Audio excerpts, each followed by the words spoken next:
How many times have you heard somebody say, you know what, I'm going to sleep on it, and then they wake up in the morning with clarity? They don't know where they've been or what's happened, but they all of a sudden have clarity. We are recharging much more than our physical bodies when we sleep. That's our clairvoyant vision coming.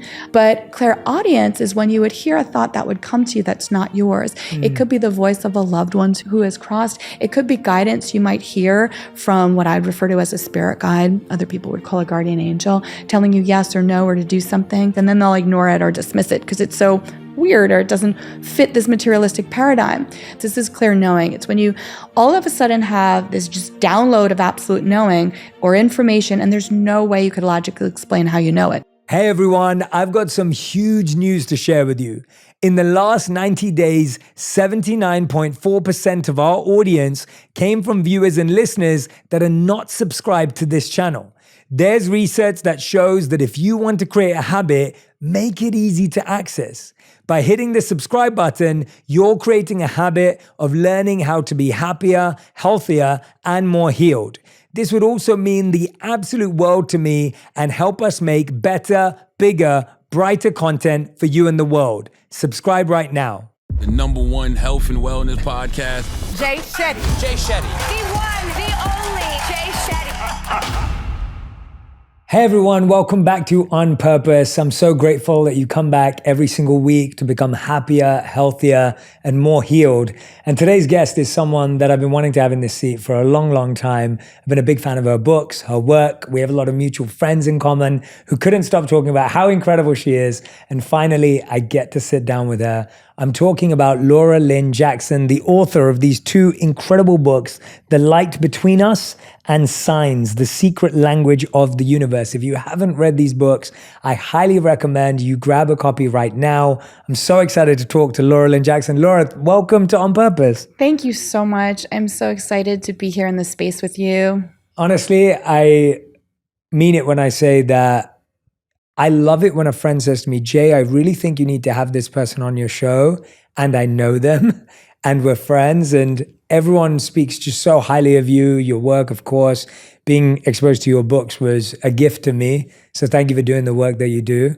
And thank you for making time today, making space and energy to be here with me too. I'm so honored to be here. And I love that. I find that, light seeks light, and there are circles of friends that come together and I think expand our own connections, right? It's so beautiful, those chords of connection that happen. Absolutely. Well, Laura, I think today is going to be both educational and enlightening for all of us. And so I want to make sure that we really explain things to people if they're new to the ideas. And then I also want to kind of get lost with you because I have so many things that I want to ask and kind of co-create together. And so my first question is that you're both a psychic and a medium. Could you explain for our listeners and viewers what that means and what the similarities or differences are so that anyone who's learning for the first time is brought up to speed? Absolutely. I think it's so important to understand what that is. Being psychic and reading psychically really means that I am tuning into and reading what would be called an aura or an energy field that each one of us has. Scientists call it a biofield. People in my industry call it an aura. And really within that energy field is all sorts of information. Information about a person's past, present, future. I will see chords of connection between people here to people they love who are part of their lives. I'll see sometimes something I call soul cycles for the person I'm reading for when I'm reading psychically, which looks like a timeline, a historical timeline with lines drawn down. But the lines that are drawn down are important moments on that person's life journey, decisions they've made, people they've met, decisions that have found them that they had to have the courage to say yes to and open the door to, and so forth. I might also see a soul cycle where they were locked into a certain time period of learning. Let's say from age 19 to 23, I'll see a soul cycle there. And it can be very interesting too when it has to do with somebody's past soul cycles, because a lot of times in lives, I think we lose perspective and might feel stuck. Like, I was stuck there, or I was stuck in that thing and I couldn't make a shift or a change. But meanwhile, that was a period that they were meant to be locked into a certain soul cycle or lesson of learning. Maybe it was for them. Maybe they were the catalyst for somebody else to learn. So it can be really interesting in that sense. I'll see soul cycles that are coming from them for them as well. I'll see people in colors, which is a whole language of energy and meaning to me. I can see the maybe gifts they came here with, some of the soul challenges they were meant to face, and what comes next. So all of that I categorize under reading psychically. Being a medium is very different. When I read mediumistically, what I'm really doing is I'm connecting with the consciousness or the energy of someone who's no longer in a physical body. And for me, that experience is very different. When I read psychically, I like to say I'm retrieving information. I'll reach out or I'll look. And when I read mediumistically, I just sit back and I receive information. Mm-hmm. It's very much, for me, like meeting all new people, and personalities come through and information comes through. It's a very interesting experience for me too, because when I read psychically, I get this inner screen that kind of shows up in my third eye, inner mind. Kind of looks like a widescreen TV or like a movie theater screen. And all my psychic information always comes on the left-hand side, and all my mediumship always comes on the right. So it's very easy for me to tell when I'm switching gears, when I'm getting information psychically versus mediumistically. When I read mediumistically, what will happen for me is I'll see a point of light come in on my screen. And depending on where it comes in on my screen, I can have a good sense of whom I'm speaking with. The upper right-hand side is reserved for anybody who I'm reading who I would refer to as a sitter, for the sitter's mother's side of the family, anybody who's crossed there. The bottom right is reserved for anybody on the sitter's father's side of the family, and then the middle's for everyone else, peers, friends, extended family, pets. Anybody else can come in the middle. So for me, there are two very different ways of receiving information energetically. One is retrieving it or looking, and one is receiving it from consciousness outside of a physical body. Beautifully explained. Thank you so much. That's so useful. And when I was listening to you, I was thinking, is that something that you're doing, for example, when you're reading psychically, is that something that you're doing at all times and it's happening all around you? Or is that something that you consciously, specifically have to sit down and perform a certain practice to do that? For example, do people come in front of you like I am now going, like we do around dentists, we're like, don't look at my teeth because they feel, you feel being judged. Are you reading all the time, or is this a specific practice that has to take place? That's such a great question.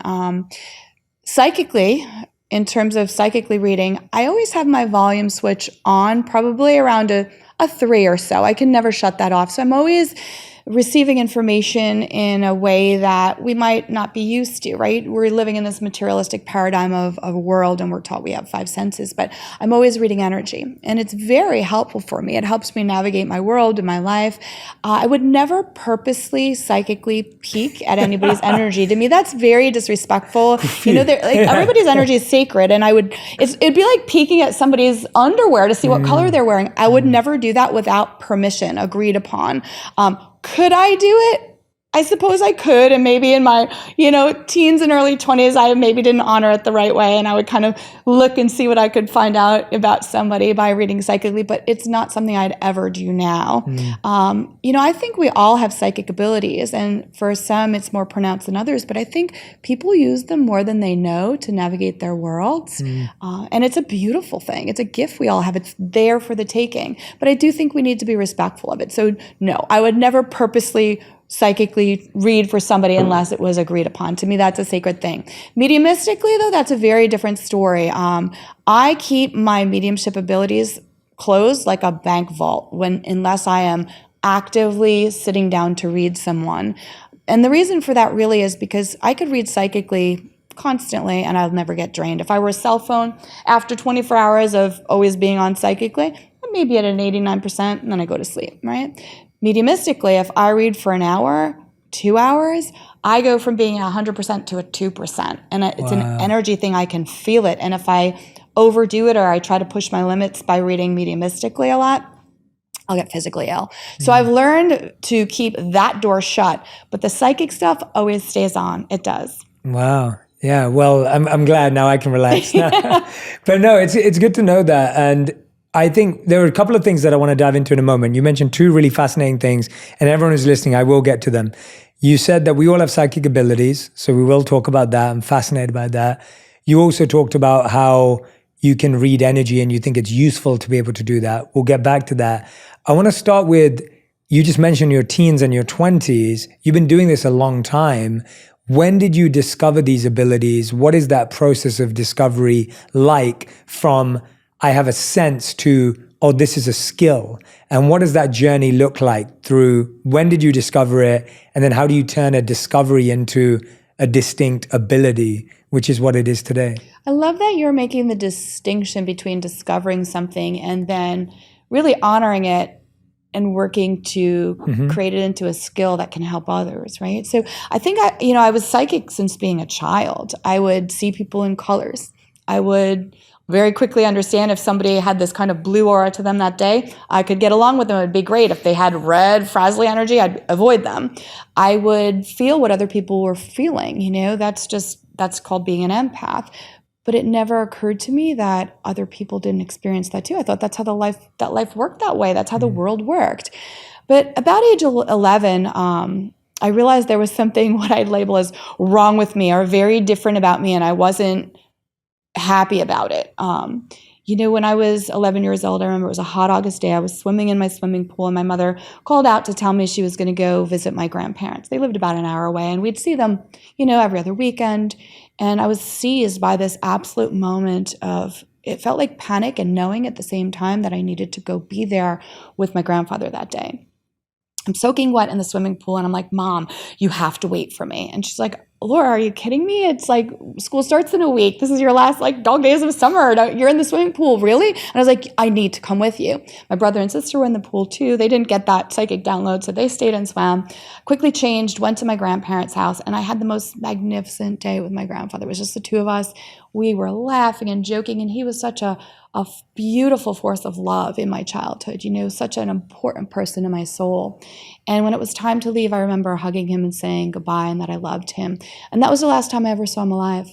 3 days later, he was diagnosed with advanced leukemia, was sent straight to the hospital, and he died within 2 weeks. And in those days, unless you were 16 years old, you couldn't go visit someone in the hospital. So none of us got to go see him.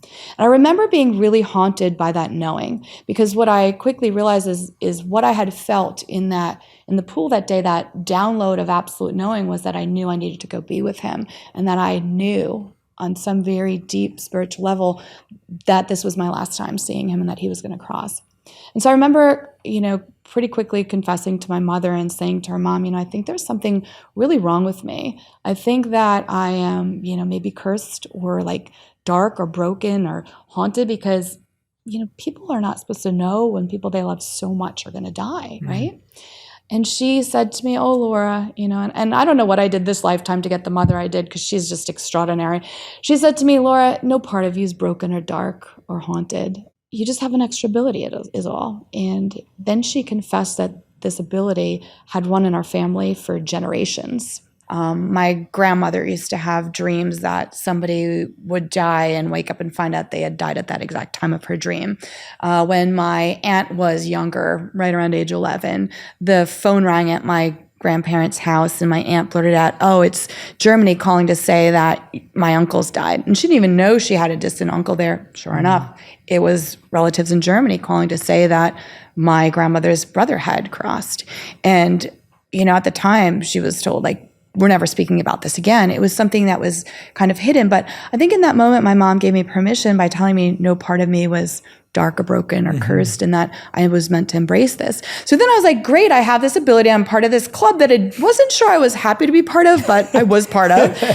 But what was I meant to do with it? And I definitely did not treat it as respectfully as I should growing up. It was a very handy tool in bars to hit on guys and read who I'd be a good energy match with. And I remember, one of my boyfriends I walked up to and I was like, so your name starts with a J, your dad's on the other side, you have a 7-year-old brother.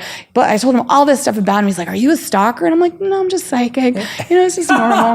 How did that go? Right? Well, we dated for like 2 years Oh, until wow. I was like, that relationship had run its course, It was a beautiful growing thing, but meant to move on, as oftentimes relationships are. Yeah. But it took me a while to recognize that, this was an ability I could use to help people. And I remember one of my sorority sisters in college was really stressed and really upset about graduation, to the point where she couldn't think about anything else because she had been dating this boyfriend and she didn't know what the future held. And so, all my friends knew I had these abilities. So she came over to my house one day and I sat down and I did what would be called a reading for her. I said, you know what, you're going to end up marrying your husband. You're going to have 3 kids. And I could just feel her energy changing. And that did all come true. She did get married, had 3 kids, all of that.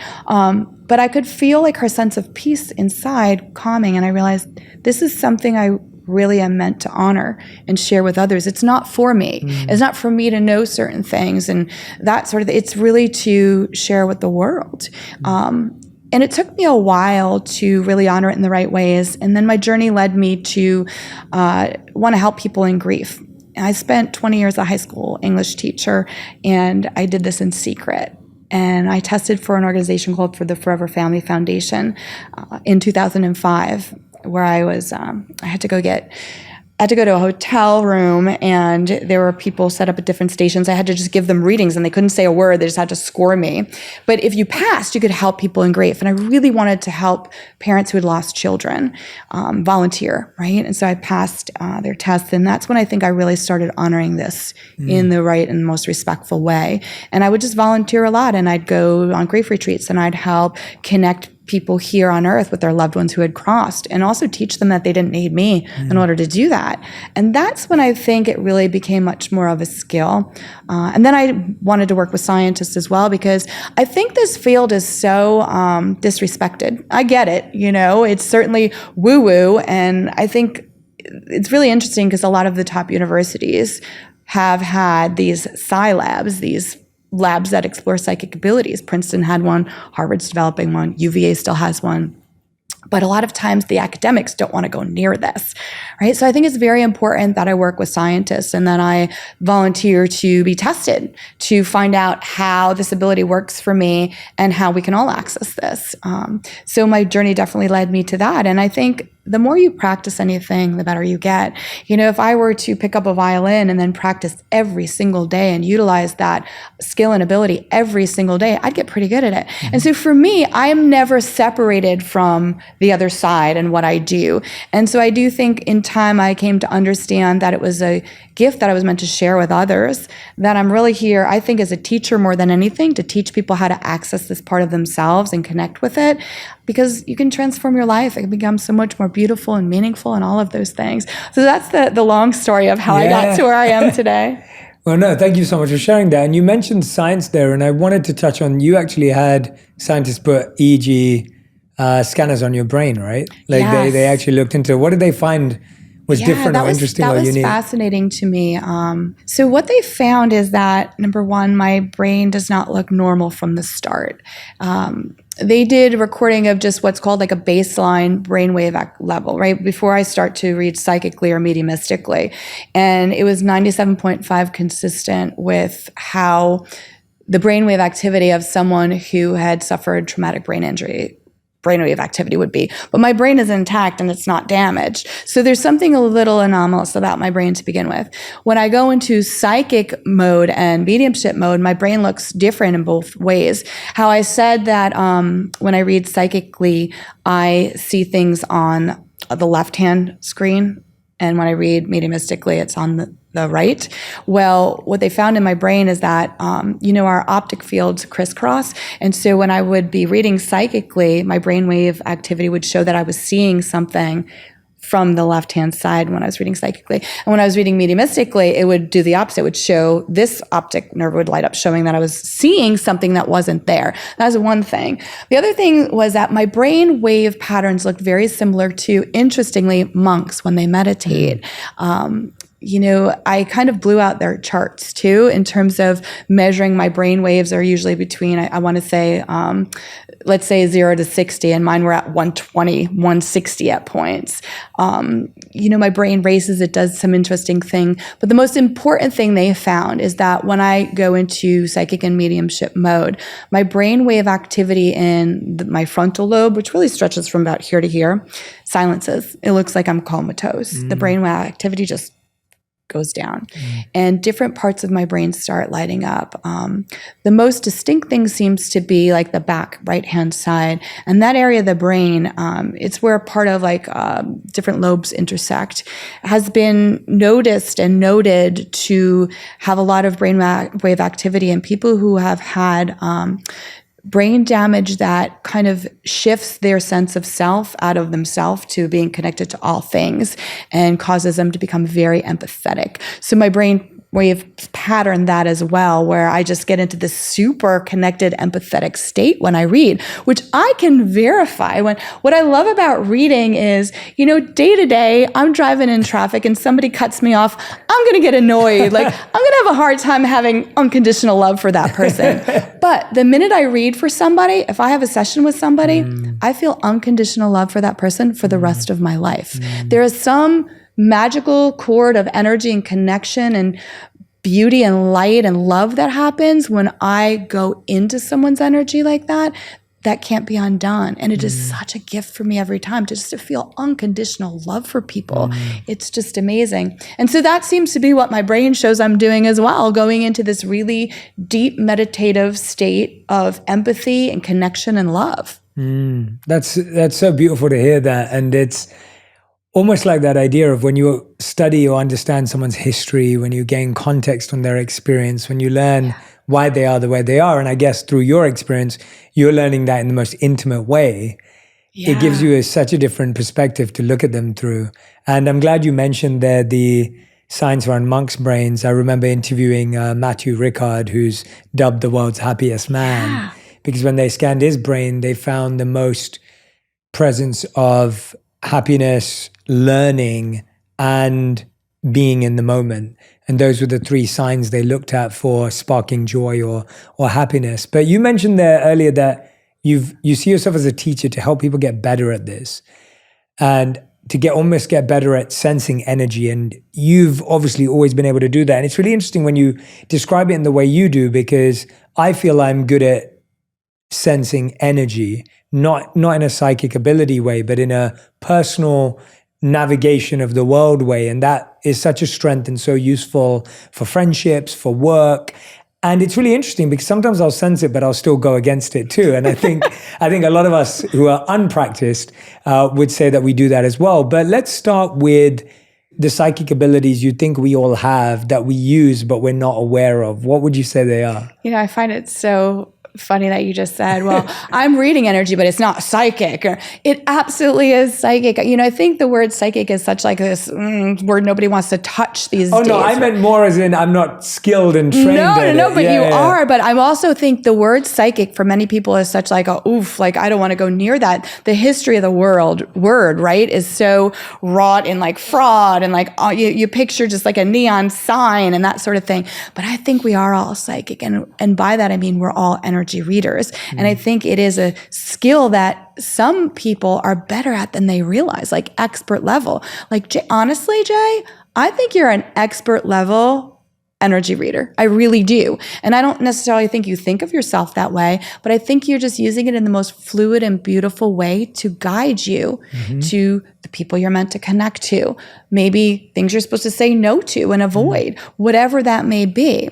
I love that you brought up the studies on Matthew Ricard. Yeah. I remember reading that chapter in your book and saying, oh my gosh, this is so similar, because one of the ways they measure happiness, right, is by looking at gamma rays increasing. And so that was something really interesting when I do readings too. My gamma rays go off the charts. Here's the thing. We all have that ability. You know, what the scientists have told me is that there seems to be some sort of switch in my brain that I just know where it is, and it's also very easy for me to turn on and off. But we all have that switch. I think we're all born very psychic and very connected to the place we came from, to one another. And before we have formal language, we're just reading energy. We're reading the energy of all things, and that's how we navigate our world. Then what happens? Well, usually between around age 5 to 7, we start formal schooling and we get very locked into the frontal lobe of our brain, because here's what the frontal lobe's in charge of: analytical thinking, critical thinking, math skills, language skills, all the day-to-day stuff we need. And when we come to school, we learn, and we just get stuck and tracked in that part of our brain. So it's really just reintroducing ourselves to that pathway back into our knowings, our deep connection with what I call the other side, with energy, with understanding how to access it. And the most important thing is learning to honor it. One thing you said is like, I'll get these, knowings, or I'll read the energy, but sometimes I go against it. That's so true for all of us. There are so many different ways we might get information psychically. I always talk about our psychic toolbox that we're born with and will never leave us. We just have to learn to reaccess. I call it the 4 clairs. There's clairvoyance, which means clear seeing. And that's like, when you sleep at night and you dream and your physical eyes are closed, but you are vividly seeing, that's our clairvoyant eye, right? That what other cultures have called the third eye, having your third eye open. It's the same thing that I see when I'm reading and I'm watching my screen, but everybody has access to it, and every single person uses it every night. Interestingly enough, too, the only time that our frontal lobe goes offline is when we sleep. So every night we have this incredible opportunity to connect spiritually. How many times have you heard somebody say, you know what, I'm going to sleep on it, and then they wake up in the morning with clarity? They don't know where they've been or what's happened, but they all of a sudden have clarity. We are recharging much more than our physical bodies when we sleep. But clairvoyance is definitely one of the abilities. And I've heard a lot that people who practice yoga, when they will be doing yoga poses, will all of a sudden get flash images in what they call their mind's eye. That's our clairvoyant vision coming. Clairaudience is another one. It means clear hearing, and it's when you hear a thought that's not yours. We all have subtext going on in our minds every day, our own personal narratives, the stories we're telling ourselves about our own lives, and that's a whole other discussion about how to shift that into the positive and how important our thought energy is.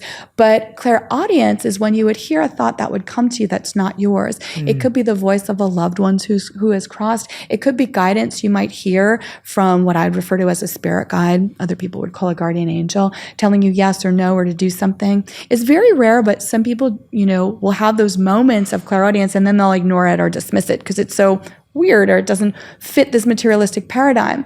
There is claircognizance, which most people have and can identify this. This is clear knowing. It's when you all of a sudden have this just download of absolute knowing or information, and there's no way you could logically explain how you know it. Maybe you're driving and you're like, I'm not going to take the short way home. I'm going to take the long way home today. And you do it, you honor it, you get home to find out that there was some accident that closed down the road you wouldn't have known about.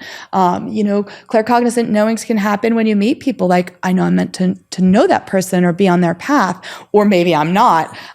It can be about switching careers. It can be about moving. A lot of times when we get claircognizant knowings, they're counterintuitive. So we'll argue and we'll wrestle with it, with what, meditation teachers call that frontal lobe, which is the monkey mind that chatters and chatters, right? And so we'll wrestle with it and try and reject that. But it's so important to, I think, honor our claircognizant knowings. And then the one that everybody has, but some people's volume switches are at like a 1 or a 0, and other people's are at a 10, is clairsentience. And clairsentience means clear feeling. It's all about reading energy. It takes place right in our solar plexus area. We actually can feel energy there, which is a lot of reasons when people say, oh, I have such a strong gut feeling on that. It's because they're being cognizant of that feeling they're having in their stomach and their solar plexus area of reading energy. So, that can be such an incredible tool when we meet people for the first time. We don't just meet them in the 3D, we meet their energy, and we're going to get an instant read on it. And people who are very open clairsentiently, who have purposely open to that, right? They will feel one of 3 things. They will either feel neutral, like, okay, this person's okay, we're just kind of passing each other in the stream of energy and life. Or they might feel what I call an allergic reaction of the person, which is less about judgment and more about not my cup of tea, not on my highest path, I need to avoid.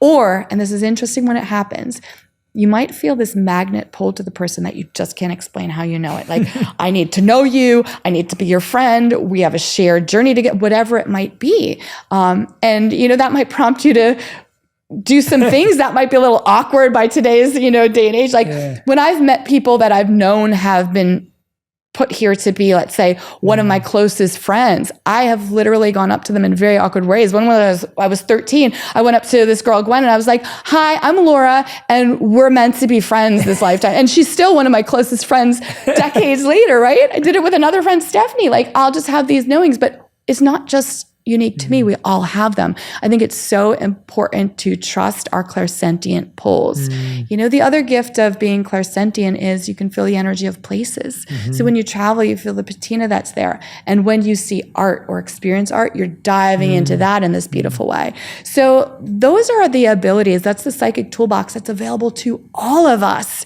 We just have to be reminded of the pathway to get back to that, because we couldn't be separated from that if we tried. That's so beautiful. Thank you so much. And that's so clear as well. I love the way you've laid out our psychic toolkit, and it resonates. I was listening to you and thinking, I've often said, when people have said to me, like, why do you think you've been able to do certain things that are considered risky or difficult at different times? And I've always said, because I started listening to my inner voice when I was 14.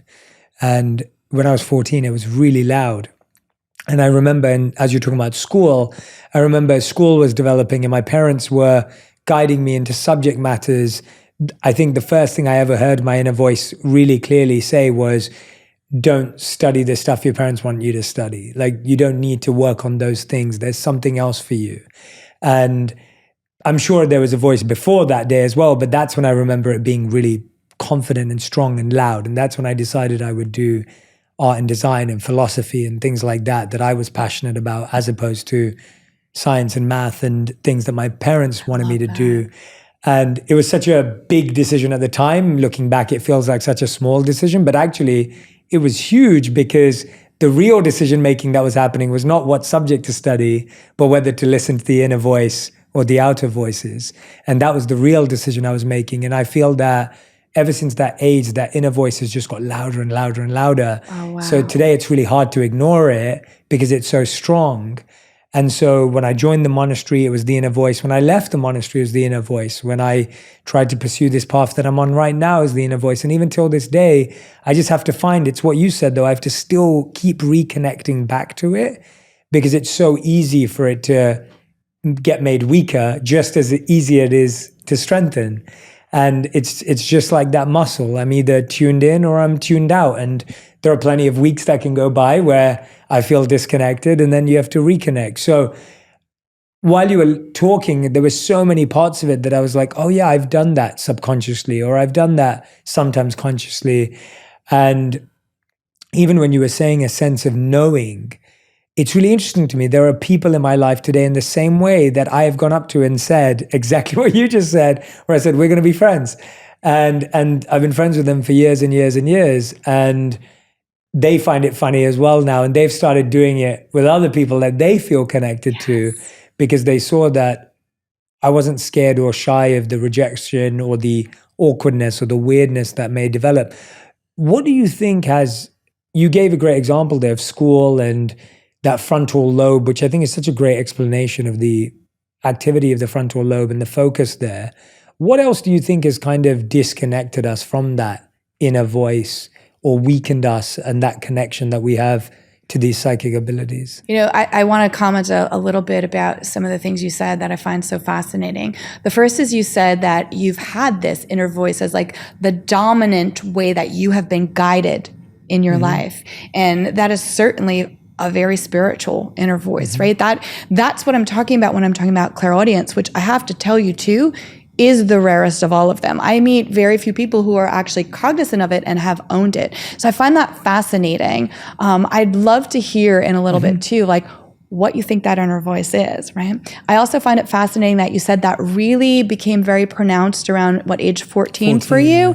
I have found too that between ages, let's say 11 and 14, usually that time period, our psychic abilities, they kind of reopen and turn on. I think it has to do with like biochemical hormones, how we access our brain, how things are working, right? Where all of a sudden we get a second chance to reopen to them. And I have found if you honor them then and stay open to them, it stays for life. It's really, really wonderful. So that's fascinating. The other thing to me too is I have found that when I have been in the energy of someone I call, someone who's here on what I call a global soul mission, there are certain characteristics I'll see about that person. I'll certainly see their colors in a certain way. And I haven't purposely looked at yours because I haven't had permission to, but what I will tell you is that I do know that you came here on a global soul mission, which means, many people are born into certain families in certain areas, and they're meant to learn every lesson their soul is meant to learn in that little microcosm existence, almost like a little snow globe, right? Because we're really just here to love and be loved. Earth is a school for our souls. And most people will stay within a certain area, certain families, they'll have a certain reach.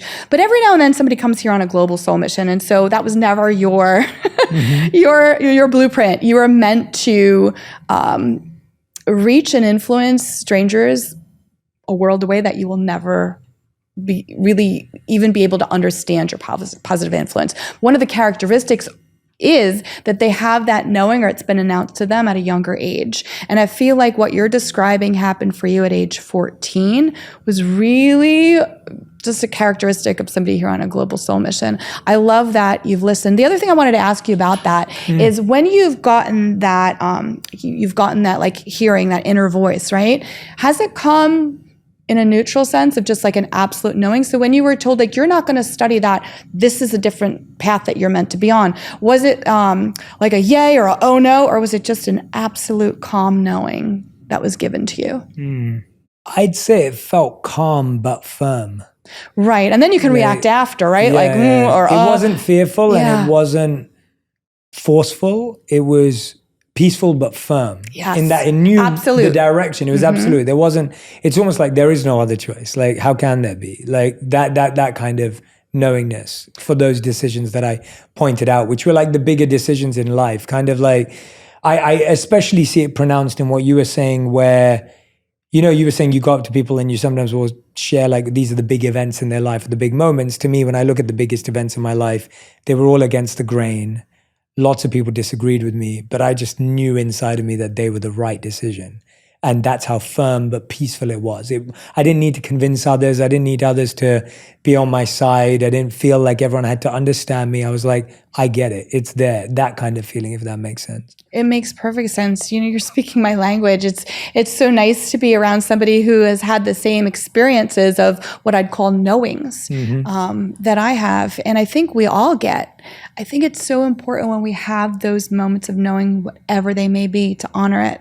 And I think that's something that everybody can do in his or her life, right? They can focus on that, they can honor it, and they can act on that. I think our inner world influences the outer world in every way, right? And so it's our relationship with ourselves, the narrative we have in our own mind of what we're telling ourselves about our journeys and our importance here in terms of helping others and being kind and loving and forgiving and all of that that matters. But it's also the information we're receiving. I believe that we all have a team of light. I wasn't raised with any certain beliefs. I was raised Lutheran, and my first concept of God was an old white man with a white beard and a white robe who was all about love. But I very quickly began to, I think, evolve beyond that just because of the experiences I was having and the readings I was doing and the information I was getting. And so I very quickly began to understand that, I absolutely believe in God and a higher power. And it is this source of just love and light and connection between all things that is inherent in us. We are part of, we couldn't be separated, and can guide us in the most extraordinary ways into our highest way of being here, right? But then I also began to understand that we each had a team of light, and God was one part of that team of light, and the other part was what I call spirit guides. which throughout time and history, different religions have called guardian angels, this realm of angelic being consciousness, call it whatever you want, that guides us and mentors us. And from what I've come to understand, most of us have between 1 and 3. It's nobody we knew this lifetime. It's just advanced angelic beings that guide us, and a lot of times they will use our 4 clairs to communicate with us and guide us. What's interesting to me is that your team clearly uses clairaudience, which is amazing. Our teams of light will reach us in different ways too. Sometimes in the dream state, we'll have precognitive dreams that guide us, or things of that nature. But we all have that there, whether we have a sense of having spirit guides or not, they're still helping us. Some people get very caught up on like what their guides look like, what are their names. I don't think we need to focus on that. It's really the least complicated relationship we ever have. They're just here to help us. If we ignore them, they just circle back and help us again. And then the third part of our team of light is anybody we loved who has crossed to the other side, pets included, ancestors included. They're part of our soul group too, and they help guide us and do that as well and lead us on our highest paths. And here's the thing, everybody has a team of light. They're there for the taking, to access and help you. And if you've never really dived into your spiritual self, it's never too late. It's just about opening. But I've completely strayed from the question you asked. It's actually, no, but that's really useful because it helps me ask a better question actually. Genuinely, if let's say, and this is what I hear from a lot of people, and that's why I'm hoping that this conversation is really going to help them. When I talk about that personal experience I had, it's more rare because most people feel they learn to switch off their inner voice at 14. Yes. So more people that I speak to, and I'm sure people who are listening and watching to us today would say, Jay, I was taught to turn that off. Like when I rose my voice, or when I was assertive, or when I was firm, or when I felt like I was told to shy away from that, or I was told to fit in, or step in line, or whatever it may be that someone received from their family, parents, friends, whatever it may have been. So I found a lot of people have done the opposite, where they've actually weakened or disconnected from that voice. And now if they're here sitting listening to us right now, they're thinking, I want to get back to that. Like I want to be able to know. I don't want to have to. And that's what I like about your work so much, is because you're telling people you don't need to have a psychic to tell you, or you don't need something external to tell you. You can actually tune in yourself. So I guess my better question is, how do people who disconnected early on reconnect now? Because it's almost like you had a best friend who you stopped talking to, and now you got to pick up the phone back to them, and you're uncomfortable to have that conversation because you haven't talked to them in 30 years and you don't know how it's going to go. Right. And you're like, is this going to work? And here's the thing, it will absolutely work. I'm really the anti-business model in the sense that as a psychic medium, like nobody needs me. Nobody needs to come to me. Let me show you how you can do this yourself and how you can reaccess this part of yourself that is sacred and so important and so connected and incredible and light-filled and will lead you on a path of love and help you find your highest path here. How do we do that? It's so easy. It starts with one simple step, which is intention. So you get quiet within yourself and you say, to your team of light, you don't even have to really know who they are yet. You just have to have that sense of being part of something greater than yourself. And you say, okay, I'm all in. Please help open me up. I like to add more to that. And I like to say, use me as a vehicle of love and healing in this world, however I can best be used. Guide me, teach me, show me. And I think that energy, intention of wanting to reconnect with your own abilities, with the other side, to be guided by something greater than yourself, to honor that and hold it sacred for yourself, that intention is everything because it gives the other side permission to now work with you and reopen. I've had people I love doing workshops, and my favorite part of teaching workshops is watching people see the light of their own being and recognize that they have all these abilities that they swore they didn't. So people will come to, let's say, a one-day workshop, and I'll do these certain activities targeted at getting them to use their clairvoyant vision. So draw something without ever seeing it, or hold an object that somebody else owns and tell me the impressions you get off of it. And they all say, we can't do this. And they feel really foolish. And then they go and they knock it out of the ballpark. And what has then changed within just a few hours is their relationship with themselves, because they can no longer deny that part of themselves. And they no longer can think like, oh, well, I need to go to a psychic medium to get my answers or to gain access to this realm or to find out my purpose or my path or my truth. No, you don't. You need to just honor that part of yourself and be reintroduced to it. And I think there are certain ways we can be that help facilitate that. Yeah. Meditation, absolutely. Why? Well, when we meditate, we're going into that part of ourselves. We're reconnecting with that greater part that we're part of, right? It's getting us quiet. It's silencing our own physical kind of materialistic energy. Surrounding yourself with people whose energy you love and who lights you up. Energy is kind of like a lake right at the top. It's like the sun is shining, it's sparkling, it's clear and beautiful. You go down darker, deeper, colder. There's all sorts of slimy things down there. You don't want to be near it. Well, stay with people whose energy is at the top of that lake. There has been research done too that shows that when you are open to the fact that you're connected to something greater than yourself and that these psychic abilities are very real and you can access them, they happen more frequently. And that when you are around people who share those beliefs, it unfolds in tremendous ways. And this has been studied. So just having that belief and being open to it is going to have it happen to you more and more and more. I think then we start to recognize these synchronicities that begin to appear far more frequently, these meaningful coincidences that aren't coincidences at all.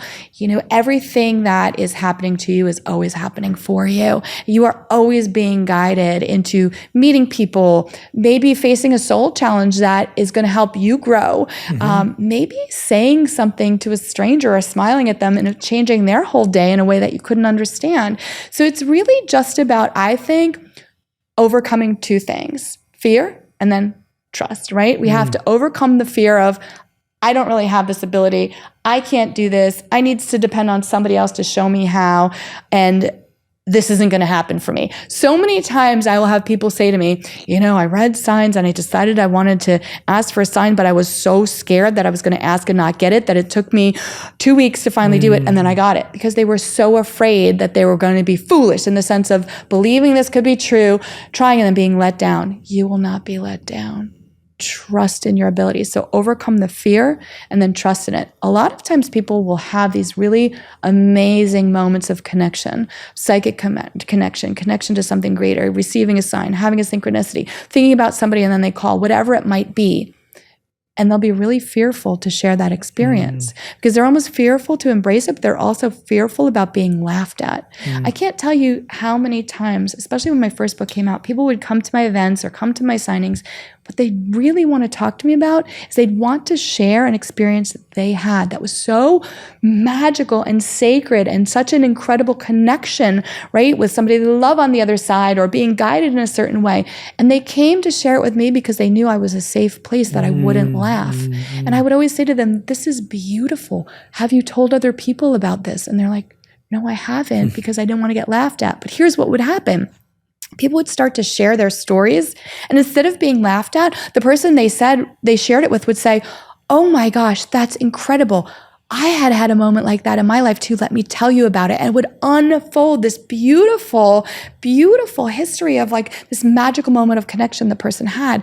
And that energy is contagious, that light energy, that positivity, that knowing that we are connected to something so much greater than we can even fathom, that we are so much more loved and guided and protected than we can imagine, changes your life. It makes things miraculous. And when you have a mindset of being open to that, of saying, I have these abilities and I'm so excited to explore them and embrace them, send me the people, the books, the situations, the lectures, the shows, the experiences I've met that are going to help foster that in me, you're also connecting and giving permission to your team of light on the other side to help do that for you. I think it's just beautiful and magical when we do that. So nobody needs me. Nobody needs anything prescriptive. All a person needs is the intention that I want to open to this and I'm willing to explore this. My guides have always told me, be open. That's my mantra. Like, be open to what is brought to me, be open to the experiences, to the people, to wherever I'm guided. And then also trust the energy you're picking up on, right? Trust that that's all anybody ever needs to do. Everybody has a purpose. Everybody came here programmed with such unique and special gifts that they were meant to find, honor, and then share with the world, right? And then share with others and help other people do that. That's true power to me. It's when we find what we came here gifted with, we honor it and share it, and we help others rise. I think this materialistic world often sends us the wrong message that power is, this false power actually, which is power over others, right? Oh, have people envy you or be able to control people or be able to do this. And that's not what power is. Power is helping others find their light and shine it and share it and rise together. Yeah, I think you brought about two really beautiful points in fear and trust, which is what either blocks us or opens us to these ideas. And I think that what would be really interesting to explore with you is, how do people know the difference between, and maybe what you're answering is somewhat, maybe you don't need to know, but I guess the difference between infatuation and then a deeper frequency connection. So like, we've all had moments where we're like, this is my person, this is the person I'm going to spend the rest of my life with. And we feel like we know. And either that person doesn't want to be with you, and then you're like, well, no, how can they not? They're my person, I know. Or there's the other side of it where they do want to be with you, but then you get bored, or that feeling goes away after a couple of years, or maybe even less or more, whatever happened. So I find it's really interesting. Do we need to know the difference between infatuation and a frequency connection? Or is the experience of the infatuation part of the journey we're meant to go on anyway? I love this because we're getting into the topic of love, right? Which is really what we're here for. We're all here to give love and receive love. And any opportunity we have to give that or receive that, that's it. It's that simple. That's the meaning of life, right? But now we get into like romantic love and what does that mean? And we can even go into the concept of soulmates and what are they? But let's stick right now with infatuation, that sort of love, right? It's almost as if a button's been activated in us that's like, this person, pay attention, this is really important. And we can feel this magnet pull to that person. What does that mean? It can be confusing. Well, here's the thing. There is so much going on behind the scenes on this spiritual energy grid that is unseen, right? So your soul and that person's soul may have a soul contract. You might be part of the same group. They may be a soulmate. You may have agreed to be here for a set amount of time, like you spiritually contracted to be together for X amount of time, and then you'll need to re-sign the contract. But at any moment, both of you have free will. Now, here's the thing. We are always at all times a three-part equation. We are spiritual light energy. I mean, that is literally what we are. When scientists look at this too, and they break down your body, like they break down the body systems to the cells, to like the, protons, and they split things apart. What we are just streams of light that behave cohesively to come together to form cells, to form body systems. So we are made of light, right?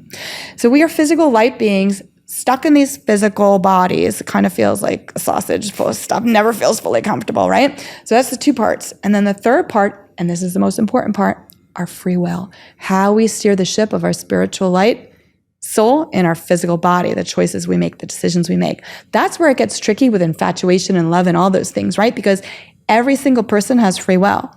Sometimes people will meet, one person's soul will kind of have this inner conversation with that person like, whoa, that person, if I want to be with that person, I'm going to have to do the really hard work this lifetime now. I'm going to have to really face my fears. I'm going to have to work hard and grow my soul. I'm going to have to learn about self-sacrifice. I'm going to have to learn about like what it really means to love somebody and to give to somebody without, having conditions. Am I ready for that? One person's soul might be like, I see it, but I'm not ready for that right now. And they'll leave. And so the other person's like, but we're supposed to be together. You're my soulmate. I feel such a connection. They're not wrong, but they can't control the other person's free will. Right? I think also infatuation can be an inner guidance system that leads us to qualities we like and celebrate about others in our lives. So let's say we're infatuated with somebody, but then that relationship doesn't end up working. They're not into us, right? We say, what was that about? Well, number one, we probably read and connect with their energy. But number two, what we can learn and take away from that then is, what qualities did that person have that lit me up? Maybe I need to put, a statement out to my team of light in the universe, like, a manifest, this is what I want in my next partner. Maybe that was meant to show me that.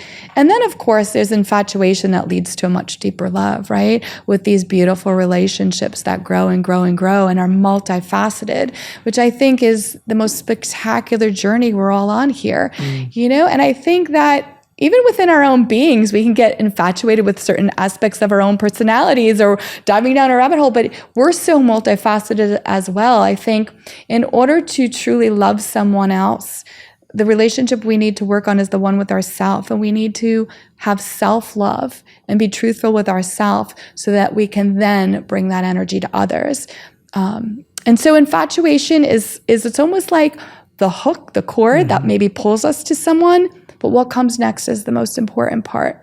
Is that person's soul ready? Are we both ready to take this on and explore the multifaceted way that love is?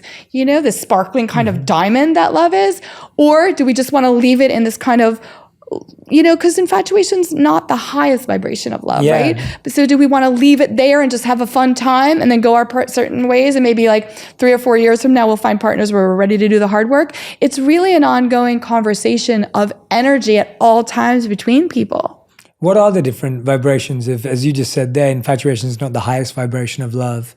If there were frequencies and vibrations of love and connection that we can more formulaically understand so that we can decipher. I always say how, to me, trust has 4 levels. Like, I think we start with people at 0. We should start with people. Generally, I start, and this is to not block intuition, but to protect sometimes from infatuation. How when I meet someone, intuitively, if I feel like I can trust them, that's great. But I still want to start with a 0 level of trust, because I want trust to grow over time, as opposed to just expect that this person knows me and I know them. Yes. And then I find that there's transactional trust, where I know if I do something for you, you'll do something back. And that's actually not a bad thing. I think we see that as unsexy or uncool. But it's like, it's really good to know that when you do something, someone does something back. And when they do something, you do something back. And then higher than that is reciprocal trust, where I do things for you and you do things for me, but we're not counting, we're not looking. And then there's unconditional trust, which of course is the rarest form. When we look at frequencies, or as you said, vibrations of love, and I love that you said infatuation's a lower form. I'm also intrigued by what happens at the opposite, because I think a lot of people today are on the dating apps, they're going out on dates, they're connecting online, but they're like, Jay, I feel no connection. Like, I'm feeling no energy now. And I think that's becoming more and more common, where people are coming back from dates or even meeting people and they're like, Jay, I just don't feel like anyone has the energy I'm looking for. Where's that coming from? Is that people struggling to express their energy, or is that because you haven't found the right person yet? There's so much I want to dive into. Let's do it. Let's dive into all of it. Oh my gosh. Yeah, Okay, I'm going to start with the last thing about, let's say somebody is on a dating app or they're going on dates and they're not feeling a connection. Well, I will tell you this. I have done readings before where I've had to say to people, and let's say it's a girl in her early to mid 20s who just really wants to find her soulmate and get married. I remember saying to somebody first, you're going to meet this person in about 3.5 years. I gave the name.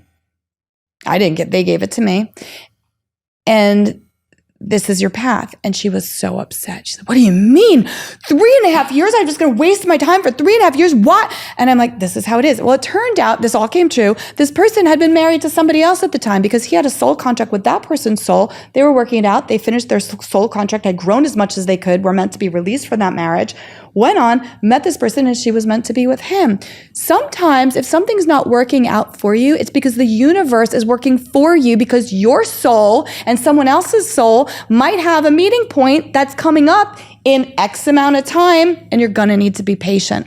But here's the most important thing. In that time, in what I call the waiting room of like wanting that so badly, waiting for that relationship, if you get to the airport early and your plane's delayed, are you going to sit in the waiting room and stare blankly at the wall and just go into this place of low vibration where you're angry, feeling like the universe is forgetting you, become bitter, you just twiddle your thumbs and you look off and you're just stomp around? Or are you going to be like, how can I utilize this time? How can I be creative, or what can I read, or who can I meet? Who am I meant to meet right now? And utilize that time in a positive way. You're going to shift your whole energy. So a lot of times if we're stuck and we're not meeting somebody right now, it's because you're not supposed to meet someone right now.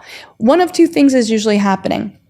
You're first meant to do your inner work to elevate your own, you can call it a vibration if you want, to get clear and shiny in your own energy, so that level of lake energy I'm saying, you're going to meet all the people on this vibration, not the fish swimming around on that vibration. Because if you have not cleared your energy and gotten clarity and really stepped into your own light energy, you're not going to match with somebody of the same energy. And you can look at just sound and vibration studies of this. If you play a vibration and something else is tuned to a different vibration, it's not going to resonate. If you play the right vibration, it resonates. It's drawn together. People's energy is like that as well. We have to trust in that process. So again, I think we're going back to trust. Because either the narrative we're telling ourselves is, I'm forgotten by the universe, there's no match for me, I'm never going to have love, on some way I must be unlovable, I hate my circumstance, whatever that is. If we're telling ourselves that narrative, we're making that our reality. But if we're telling us a very different narrative, nope, I trust the universe.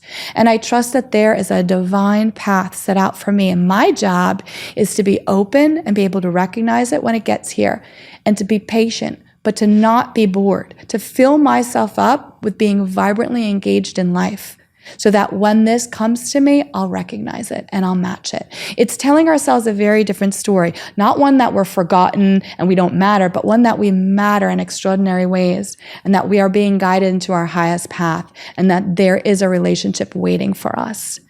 And I think that changes everything, right? I think shifting our own vibrations too, will help bring relationships of a higher love level to ourselves. The best thing we can do here is dwell in the currency of gratitude, forgiveness, kindness, and doing things for others. And that can be in a very small way or a big way. If you don't feel like you've got a lot of energy in your tank and the most you can do for others today is smile at a stranger in the store, go do it, because it's going to matter. Every action we do matters. Every thought we have matters. It either puts darkness into the world or it brings light in, right? And so it's about giving back to others. When we get in that frequency of gratitude, love, forgiveness, kindness to others, we are going to match with people of that frequency too. So you know what? If you're in a kind of negative energy space, you don't want to meet somebody right there, because guess what? You're going to meet somebody else in a negative energy space. Be patient. Work on opening yourself. Trust and be guided. Here's the thing. Nobody's in this life alone.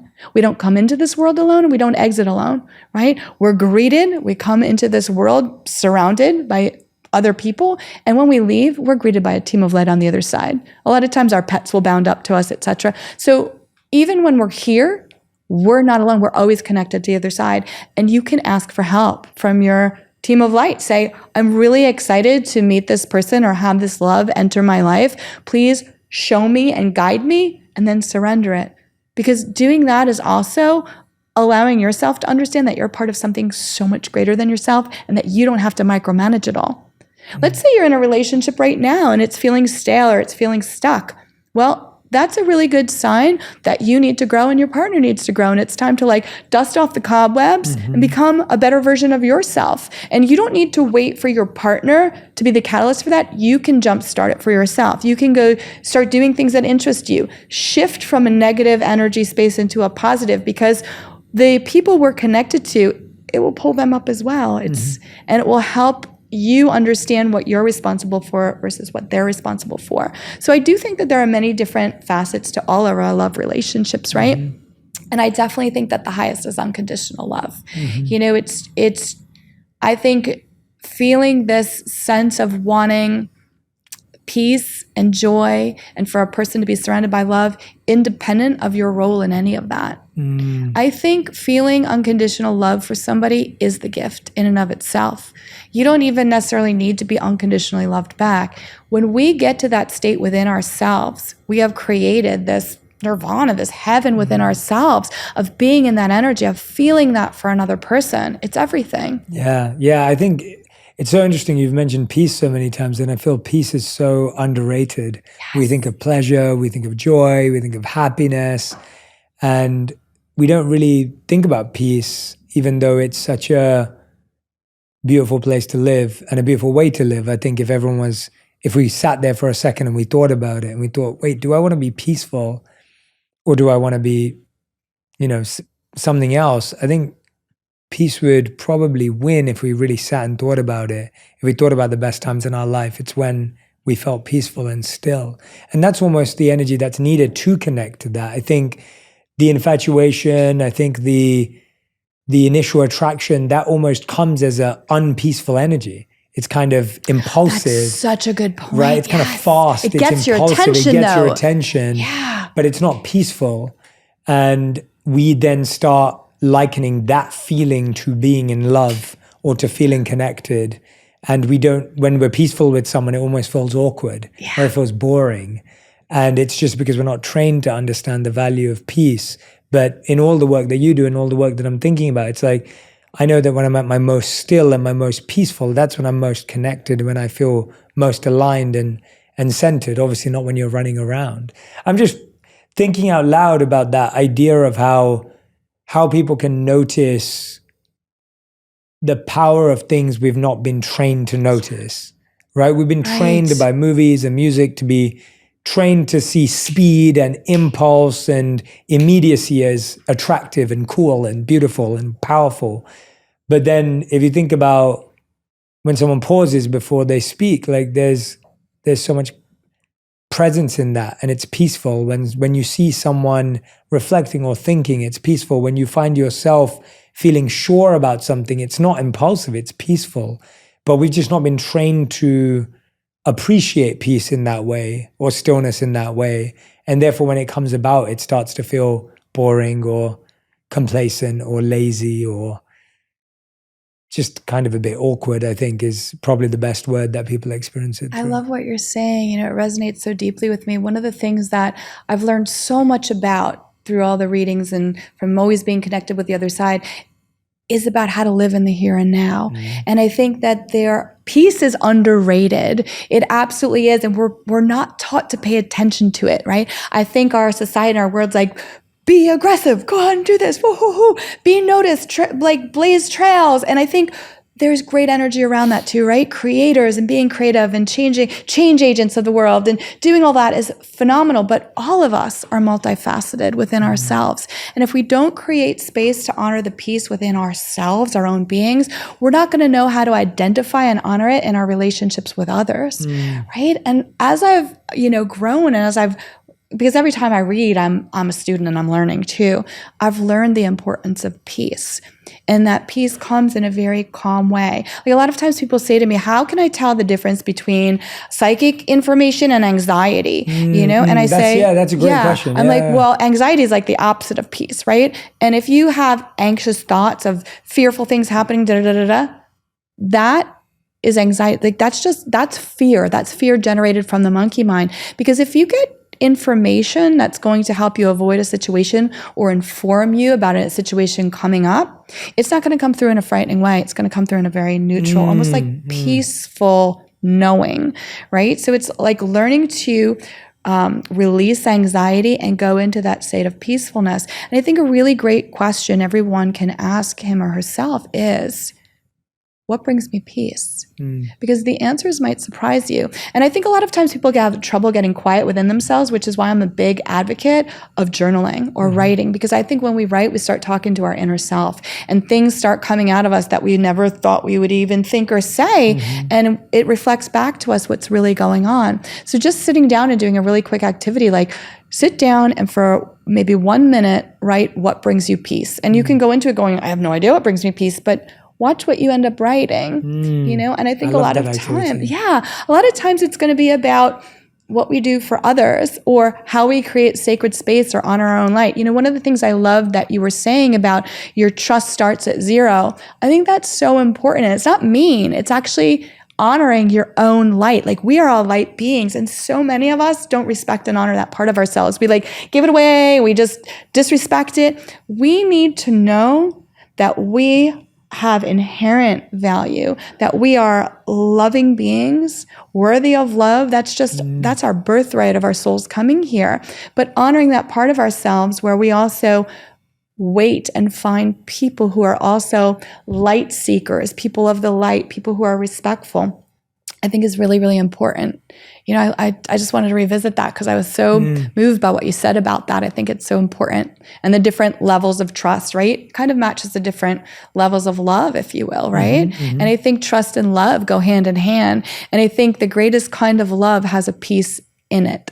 So these are things we might not usually think of when we think of love, right? We think of love and how the media will portray it. It'll be like dozens of red roses, romance, this, that. But you know what? Sometimes love is an elderly couple walking hand in hand on the beach, not talking, or somebody being at somebody's bedside, helping them go home, cross to the other side, because they love them. You know, it's doing for others when they can't do for us. And love is so much more powerful than just romantic love. And I think when we get into our relationships that maybe start with infatuation and are very romantically based, I think the really powerful, beautiful thing that can grow there is this unconditional love, or love that goes in all directions, but that has peace inherently in it. And yes, I agree. I think when you're in a relationship that there's a certain level of peace, you're like, wait a minute, am I missing something? Yeah. Like, where's all like the pizzazz, drama, and shouldn't I be feeling drama and these intense emotions?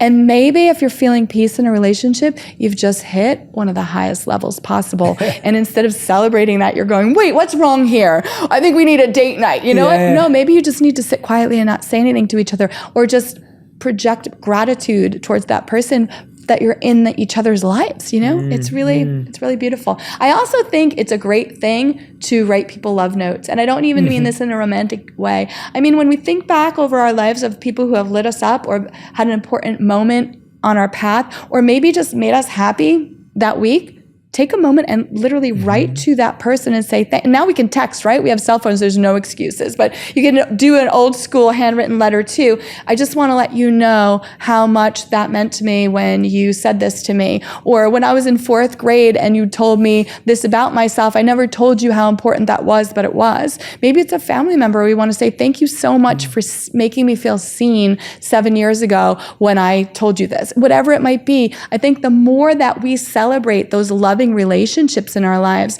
we honor them, it makes our whole vibration rise, right? And it creates this climate of like kindness and love and gratitude. I think gratitude's so important. And I think feeling gratitude for the people we are privileged enough to love this lifetime is so important. Yeah. How important are tangible signs? Like, there's obviously people talk about patterns in seeing hummingbirds, numbers, like physical signs. Like, how important is it for people to find those, discover those, notice those?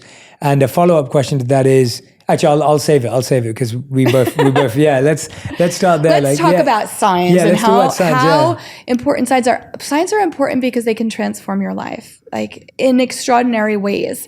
I always say to people, listen, you don't have to believe what I'm saying about what I've learned about us being loved and guided and watched over. Why don't you just open up and try and experience it yourself and make it tangible? I mean, we are stuck here right now. I mean stuck, but I don't, right? Our souls chose to be here in this materialistic world right now. Being here is a gift. But we are in the materialistic world, and there's all sorts of energy around us that's unseen, that's there, that we pick up on, that we don't have tangible proof of. So why not marry the two? Why not ask the other side, or teams of light, the universe, to send us tangible signs so that we can see proof and glimpses of that connection? And it will happen. There's a language around us at all times that has been guiding us, showing us, teaching us. But the great thing is we can open to it and expand on it at all times. Whenever I've learned a foreign language, I've always gotten thrilled every time I learned a new word, because now I could communicate more readily, right? So when we create a language of signs with our team of light, with the universe, and we ask to be guided by that, and we ask to be shown evidence that we are watched over, that everything happens, for us on our path and so forth, or that maybe a loved one is around us us, still present, that love continues after bodily death. We ask for a sign of that. It can change our lives in extraordinary ways. And I say, there are default signs that our team of light has been sending us, or the universe has been sending us since forever. And then there is also a language we can open up to. So the default signs are pretty interesting. A lot of times the other side will like to manipulate electrical devices. So back in the day, flickering lights, they'll still do that. Or a lot of times now that we have, iPhones, they love changing when we're texting someone, changing words there. They will love putting things in our social media feeds, like articles, all sorts of things, information. They'll still, turn the TV off now and then to let you know they're around. They like to put coins in our path, pennies, dimes, nickels. Why? Well, I think it's very easy when we are in a form of state of energy to kind of manipulate small metallic objects. But then they like to also guide creatures into our path. And I've found something here. It's always creatures that navigate the world using electromagnetic fields. Again, these unseen energy fields all around us. So birds, butterflies, deer, dragonflies, ladybugs, bat, fox, they will put them in our path to kind of get our attention and be like, hello, there's something more going on here, we're with you, etc. But we can ask for anything we want. A lot of times the universe too will send us signs in numbers. Like, I am not a math person. I taught high school English for 20 years. I'm all about literature and energy and connection, but I have great respect for math. And it has been taught to me from the other side that the whole way this kind of materialistic paradigm works is through sacred geometry. Math matters. They're a language of itself. And so a lot of times the universe will send us mathematical signs. For some people, it might be the number 1111 or 444 or 222. Some people have very specific numbers that have followed them their whole lives. Some people have numbers that just feel good to them. They can't explain it. It just feels good. So the universe speaks to us through numbers too. But we can open that dialogue. Again, intention is the most important thing, saying, listen, I'm open and I'm ready for this language of signs. Please send them to me, guide me. But we don't want to just say, send me the signs. Because yes, the other side will establish signs with us, our guides, God energy. Loved ones who have crossed will sometimes send us signs of things that they were known for, but we can open it and expand it and ask for specific things. So we can say, hey, I'd like the number 222 from now on when I'm on path and I'm on my highest path and I'm doing the right thing. We can ask for songs as a great way to connect, send me this song.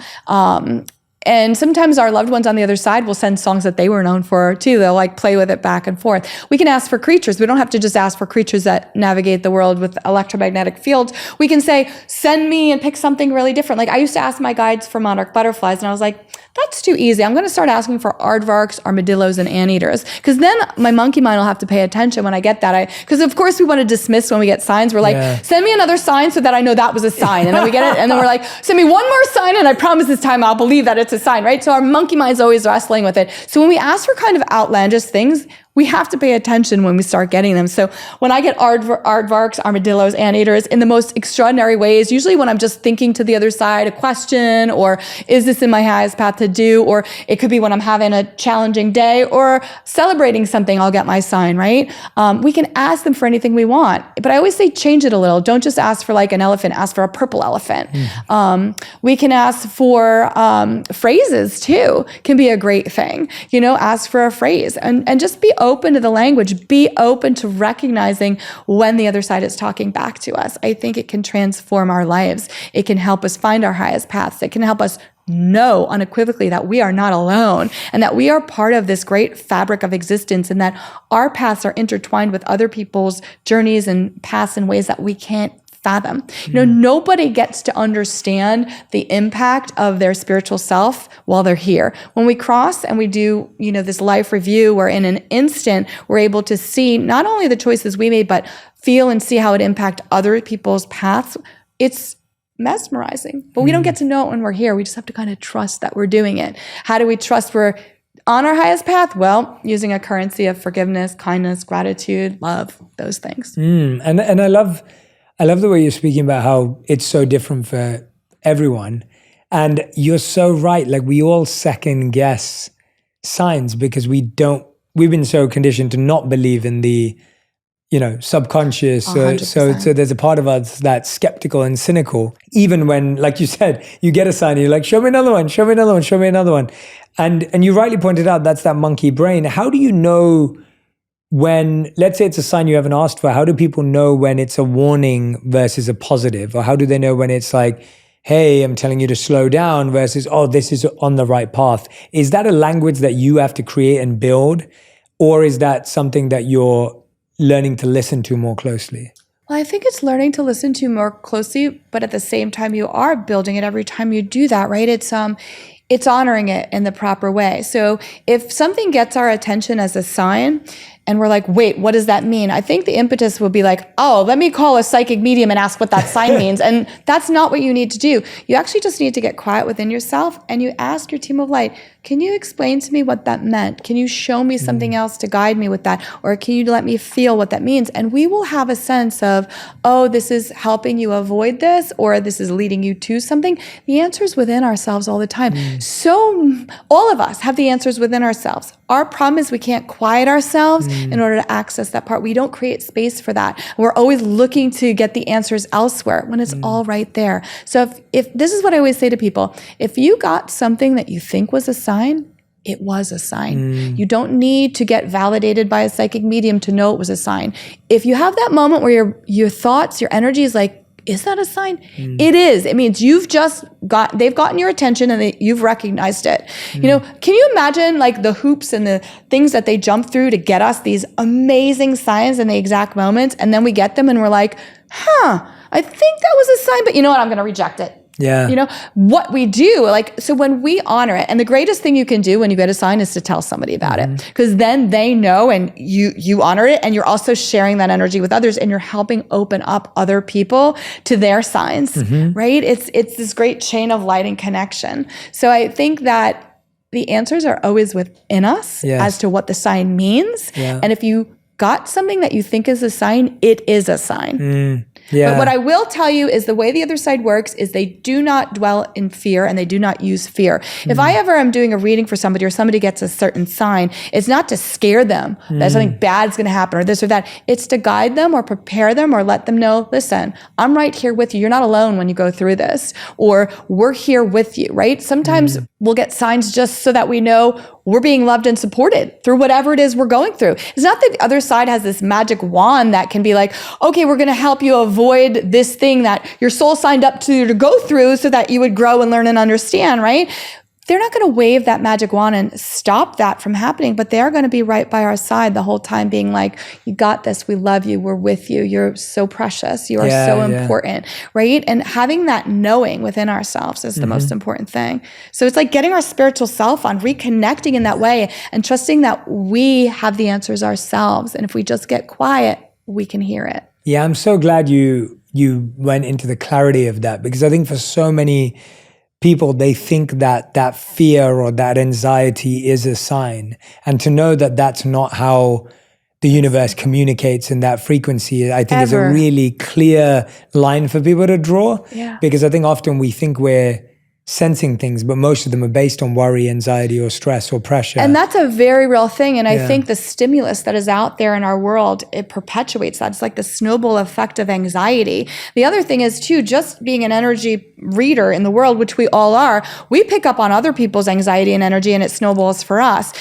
Listen, I'm a psychic medium and I get really bad anxiety sometimes, especially with my 3 kids, right? I'll be like, but what if this happens? What if this happens? And I have learned to understand that fear is a liar, that anxiety is a liar. And so when I get these moments of chattery anxiety, I take a step back energetically. I ground myself within my own life. It's like grounding myself in my own being, right? And I say this to myself, actually, everything is working out for me.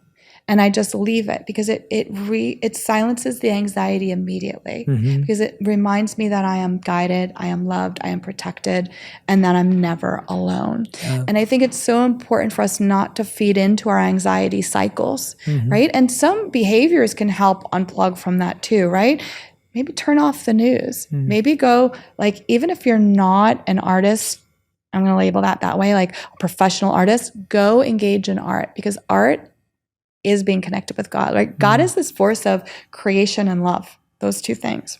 And so whenever we do art, we are being godlike. We are tapping into that godlike energy. I think the mistake we make here is thinking, oh, we need to be an expert artistically in this to do it. No, it's the act of creating and doing art that rebalances us and connects us to something so much greater than ourselves. So if you're feeling anxious, go do something artistic. Whether that means listening to a song you like and just really listening to it, or if it means going and doodling whatever comes out of you, even if it's like chicken scratch and you wouldn't show it to anybody, you've now done it. It's going to recenter and rebalance your energy and try and release that anxiety. Yeah, and I'm so glad you said that as well, because I was about to say that, and I want everyone to remember this, you don't have to sit still to experience stillness. Yes. You can experience stillness while running, whilst driving, whilst painting, whilst journaling. Stillness doesn't mean not moving, right? And I think we have that belief important that to make that distinction. yeah, like my conversations with myself or my conversations with the universe mostly happen while I'm driving on my own. Like that's just a place I feel very comfortable to have conversations or to have discussions or to have reflection and think about things and talk it out. It just works for me. And I know a lot of people who do it while swimming or while running or, you know, whatever it may be. And so I want people to also understand that when we're saying sitting still, yes, meditation is a beautiful tool and technique. And yes, I do recommend if you can sit with your thoughts for 20 minutes a day, it's a beautiful thing to do. But I think there are other ways of finding stillness that include movement. Yeah, so this concept, I love what you're saying of being still within yourself. To me, it's also about like connecting, right? Connecting with your spiritual self. And it's so interesting to me, the list you just gave, because it's so characteristic, right? Driving is one of the main ways that we disengage from the frontal lobe because our body is doing rote things. And so we are distracted and we can get the psychic downloads. We can get that connection. What you're calling stillness is that state of connection, right? It's so magical. Another way, taking showers, people get it. Swimming, running and exercising gets you into that state of connection too. A lot of times athletes, writers, musicians, artists, people will describe it using the same exact word. They say, I don't know, I was just in the flow. So being in the flow is also like being connected in that state of stillness and then in the outside world. It doesn't mean you're sitting still. It means you're in a state of spiritual connection, right? It is there for us at all times. You could be at a loud, chattery party and you can be still within. It's just going into yourself, knowing and feeling that. And it is something you can feel. You know, some people I think like to work with different exercises to be able to feel that. And some of them will use like chakra points or meridian points to really feel that energy coming in. And those are all wonderful tools of exploration people can do. But you can even do it when you're out grocery shopping, you know, getting into that state of stillness, getting into that moment within yourself where you're connecting to, some people like to call it your higher self. Some people, I call it my team of light, you know, God, universe, whatever you want to call it. The word doesn't matter. Being in that state of being does. And you are always in your highest flow when you're doing that. And you're always going to be guided on your highest path when you get calm and you trust that. As a medium, you obviously interact with people on the other side. And I wanted to know how has that transformed your view of grief and loss? Yeah, it's transformed it completely. And it is such a gift and a blessing. You know, so often I meet people after they've crossed. You know, I'll be talking, oh yeah, I know that person. Oh, well, I actually met him through after he crossed or whatever that might be. It's magical because here's the thing. I think in this materialistic world, which by the way, this materialistic paradigm has been blown to smithereens for over 100 years scientifically. Nobody's talking about it, right? So we're still pretending what you see is what you get and that's it, right? Meanwhile, none of us are solid beings. Like we're not solid, the chairs are not solid, we're just fast vibrating atoms that are appearing solid, right? Get to the quantum level, it gets really fascinating. That's a whole rabbit hole we could have a whole other conversation about. But here's what I have learned through all the readings I've done. These physical bodies, you can think of it like, you know, when you get in your car and you drive somewhere and then you've gotten where you need to be and you get out of the car and you're still going, but the car's there. You don't even think about the car probably. That's our soul and our physical body.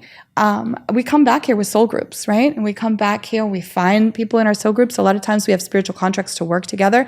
But here's the thing, death is not a dead end, it's a doorway. And it's a doorway back to our true home and to something greater than we can understand with these little brains we have, which to me are really like dunce caps that keep us from remembering where our true home is, why we're really here, all of those things, right?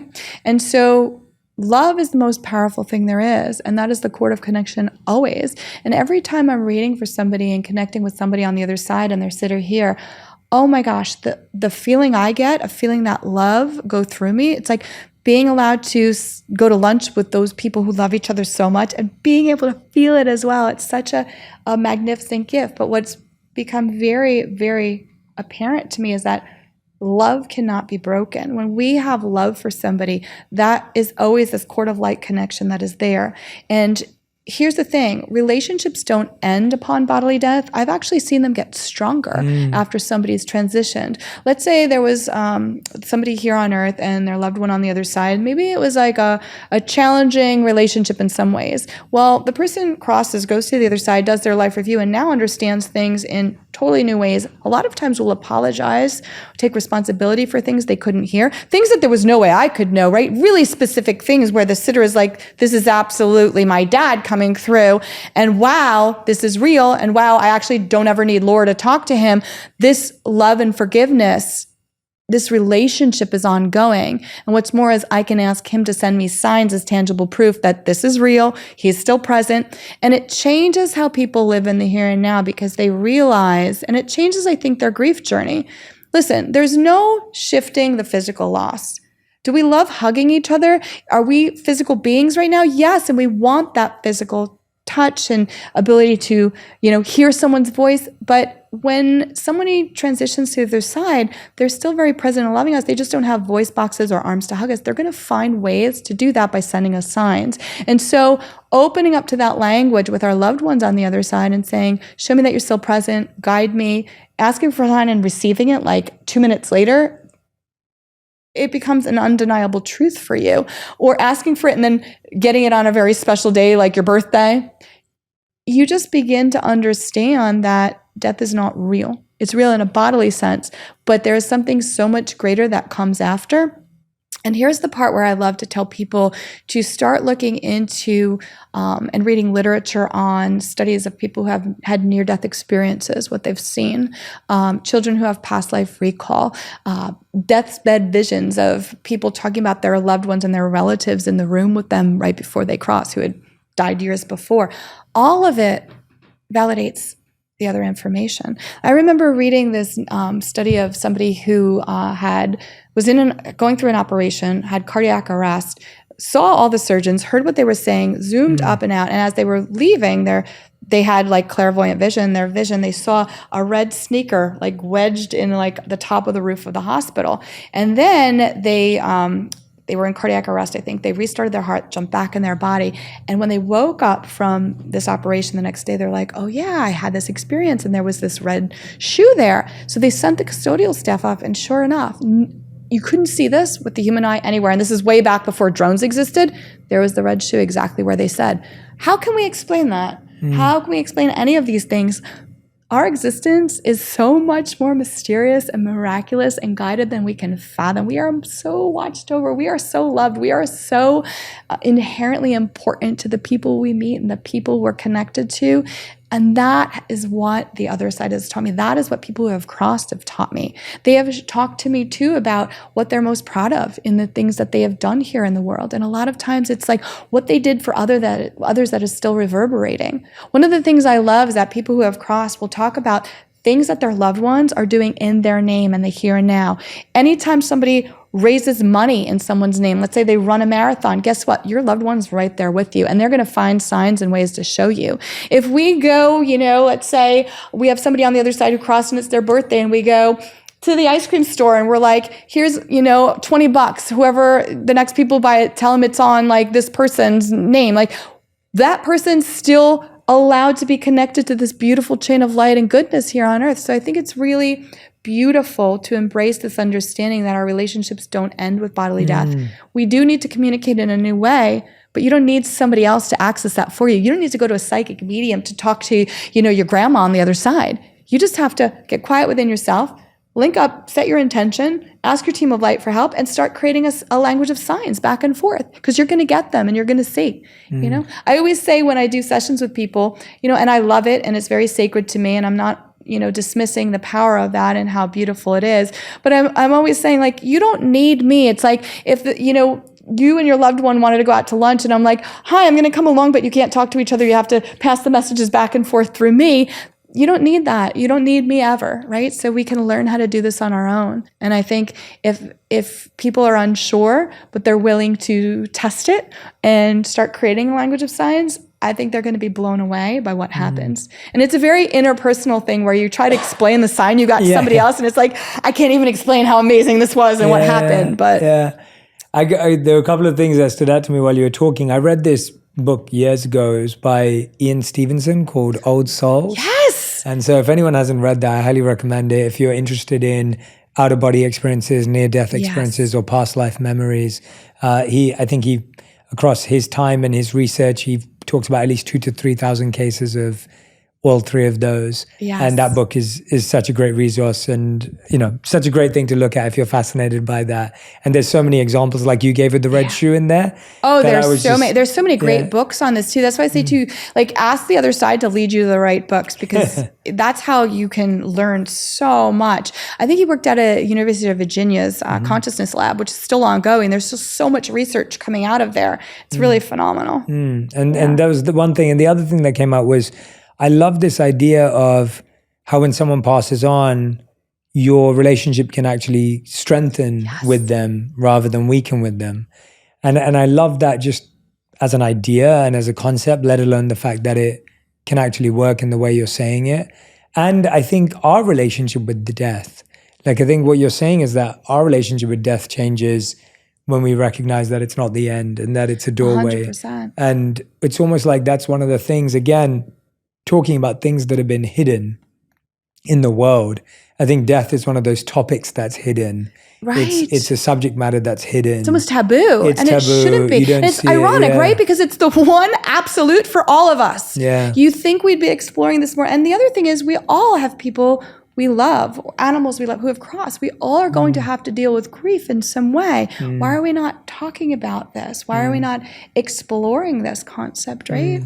Almost everything we've talked about today is it can, like everything in the world, this can be so beautiful and wonderful, and it can also become an addiction and a crutch and a kind of, if done in an unhealthy way. So if someone's obviously doing this from a place of trust instead of a place of fear, we know that's a healthy relationship with your signs, with your team of light, etc.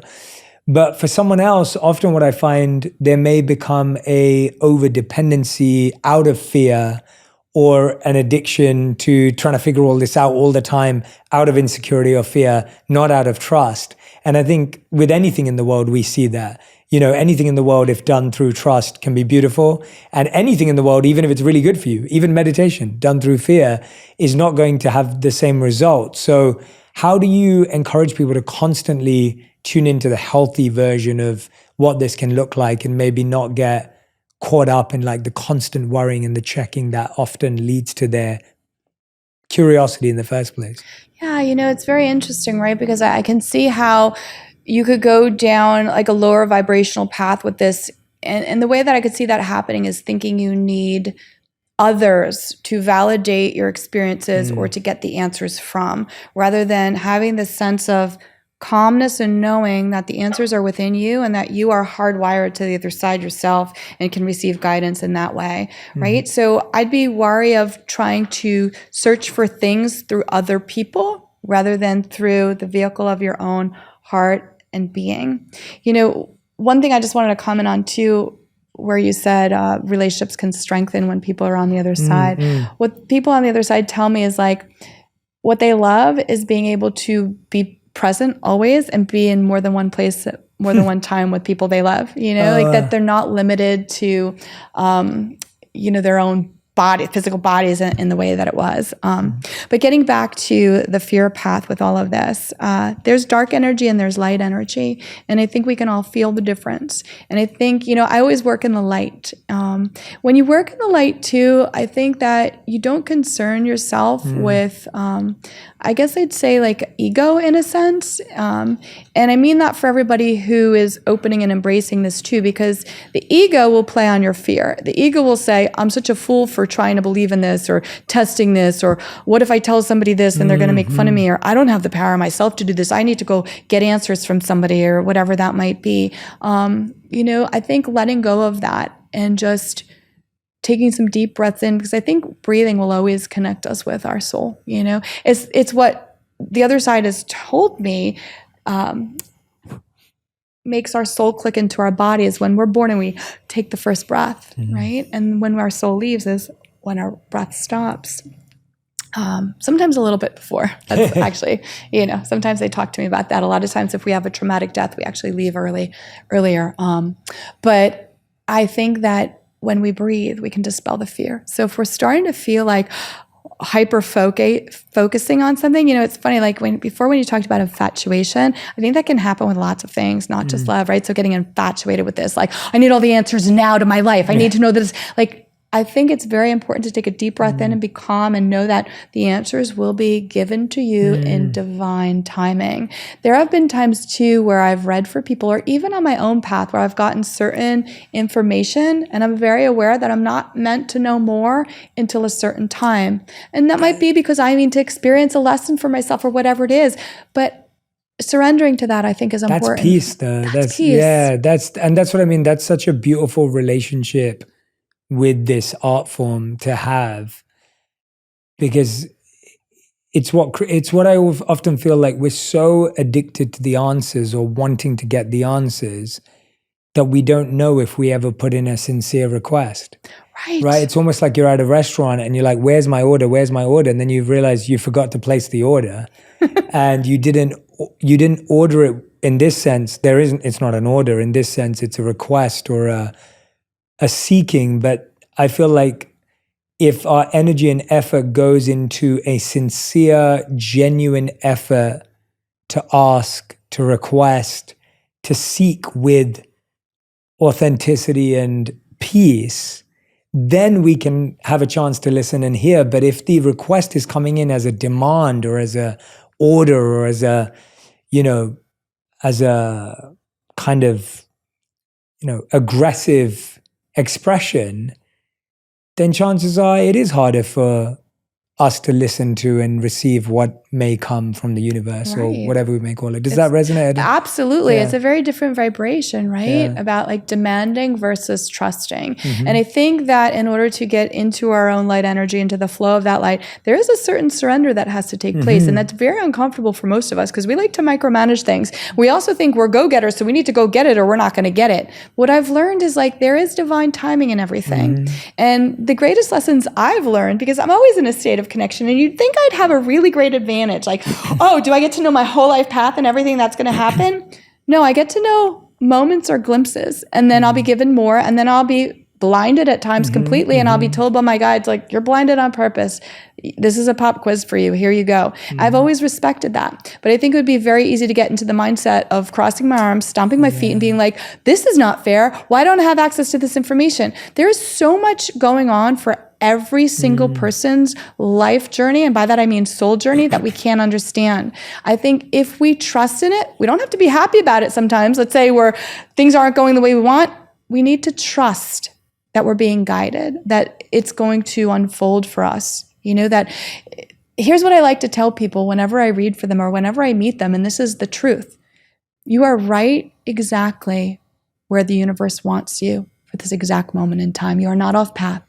And that might mean that they're in this exact moment of having this incredible opening for change and growth, or that they've worked really hard and this is their rising moment, or they're about to meet somebody that's going to transform their life, or they're about to do some really hard inner work, or they're about to have an epiphany, or they're about to connect their own self to their spiritual self and their life is going to transform. But nothing about any person's life is an accident. And anybody who listens to this, you are exactly where the universe wanted you to be at this exact moment right now. It's what comes next. How are you going to open your energy? What are you going to learn to recognize? Because here's the thing. When you start seeing signs, when you start seeing in this connection between all things, and when you start using a currency of gratitude and love and forgiveness and kindness, your world transforms. And when you start seeing these things, you can never unsee it. And you have to surrender to the fact that, oh, there is a path.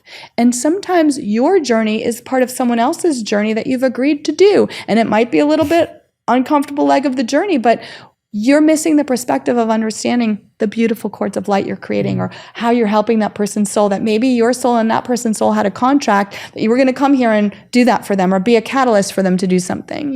It's when you start viewing your life in that way, it becomes extraordinary. That everybody you meet you're either a lesson for them, they're a lesson for you, or they're a moment on your path that's getting you in the right place in the right time for the next thing to come. Nothing is accidental. Laura, thank you so much for your time and energy today. I'm so grateful we got to do this, and I learned so much, honestly. And I know that everyone who's listening and watching, I'm hoping that they're going to be fine-tuning and becoming more aligned with themselves as well. And again, of course, I want to remind everyone that you can read both of Laura's books, Signs, The Secret Languages of the Universe, and then The Light Between Us, Stories from Heaven, Lessons for the Living. Both of those books, we'll put the links in our caption to both of them. Laura, we end every On Purpose episode with a final 5. These questions have to be answered in 1 word to 1 sentence maximum. And Laura Lynne Jackson, these are your final 5. So the first question is, what is the best advice you've ever heard or received? I think that it's be true to yourself. And the second question is, what is the worst advice you've ever heard or received? That's a tough one. Be competitive. Why do you think that's bad advice? Well, I think the worst childhood game we ever play is musical chairs. This sense that, there's a dearth. You have to get this when somebody else can't. You have to get this over somebody. I think that being competitive with others is never the answer. And I think being competitive with yourself is fine. Like driving yourself to be better and better and better. But I think the mindset of there's not enough, be competitive, steal it from the next person, do this, have power over. This is way more than a 1-word answer, right? No, I asked you to expand. It's that sort of advice that I think sets us off the wrong way. So don't have your kids play musical chairs, That's I actually really like that parallel. I've always said that it's really interesting how we live in a world where there's a finite number of seats in the theater, or seats in the stadium, or seats in musical chairs, but happiness is infinite. Like there's no limit, but we're so trained in this limited mindset of thinking of, oh my gosh, there's only that many VIP seats, there's only that many seats, there's only that many standing, there's only this many, and that idea of there's only is where I think that competitive point. I love that. That's beautiful. All right, question number 3. What's the best thing to do first thing in the morning and last thing at night to stay aligned with our... This is such an easy answer for me. It's just express gratitude. Both morning and night. Both morning and night. It's the last thing I do at night. It's the first thing I do in the morning. And it shifts your energy completely. I agree. Fully agree. Question number 4. When you feel like you're completely not in the right place at the right time, what do you say to yourself?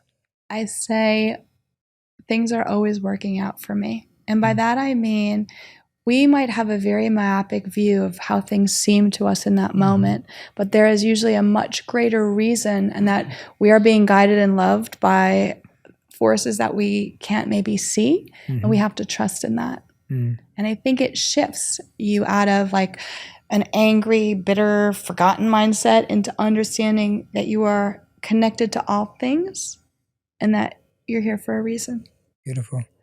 And 5th and final question, if you could create a law that everyone in the world had to follow, what would it be? It would be kind.